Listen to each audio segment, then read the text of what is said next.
Si je ne connaissais pas mon arbre généalogique, on parlerait aujourd'hui de toute ma famille et moi au passé. Voici mon histoire. Ma défunte grand-mère était originaire du Grand Nord du Gabon. Elle a été mariée très tôt à Papi, qui avait déjà une femme avant elle. Avec les tensions répétées dans ce foyer polygamique, ma grand-mère a fini par quitter mon papy, emmenant avec elle tous ses enfants, dont ma maman, pour s'installer à Coco Beach. Depuis tout petit, ma mère m'a toujours dit que nous sommes originaires du nord du Gabon. Et elle m'expliquait les raisons pour lesquelles ma mamie, aujourd'hui décédée, s'était installée à Coco Beach. Bien entendu, mon grand-père avait rejoint les étoiles des années plus tard dans notre village, mais vivait désormais que sa première femme et un de ses fils. Les demi-sœurs de ma mère, avec qui nous avons gardé de bonnes relations, vivent désormais quant à elles à Libreville, la capitale. Les années ont passé, j'ai eu des enfants, une femme, et dans un élan de reconnexion avec mes origines, j'ai décidé de retourner dans le Grand Nord, de visiter mon village et surtout de me recueillir sur la tombe de mon grand-père. Mes tantes,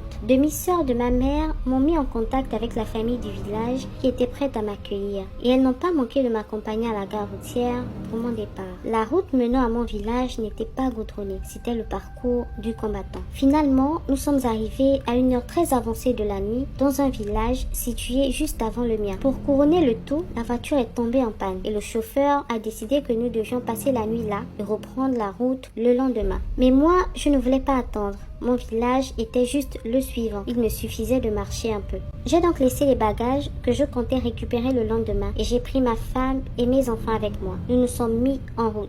Nous avons marché près de 3 heures de temps. Quand nous sommes arrivés au village, un homme très grand, de près de 2 mètres, vêtu de noir, nous a stoppés. Les yeux rouges, la voix grave, il m'a demandé d'un ton impératif qui j'étais et ce que je venais faire dans ce village à une telle heure.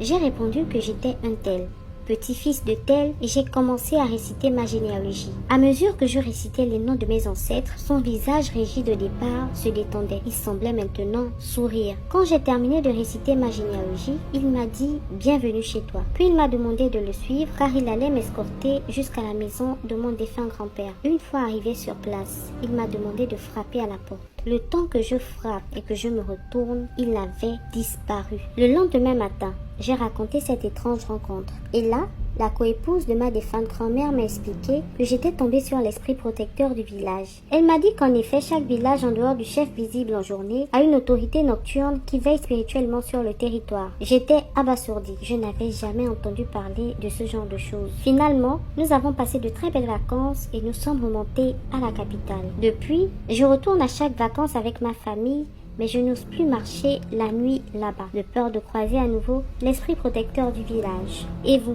avez-vous déjà vécu une situation similaire ou en avez-vous déjà entendu parler? Dites-le nous en commentaire. À très bientôt, la conteuse Gaboma.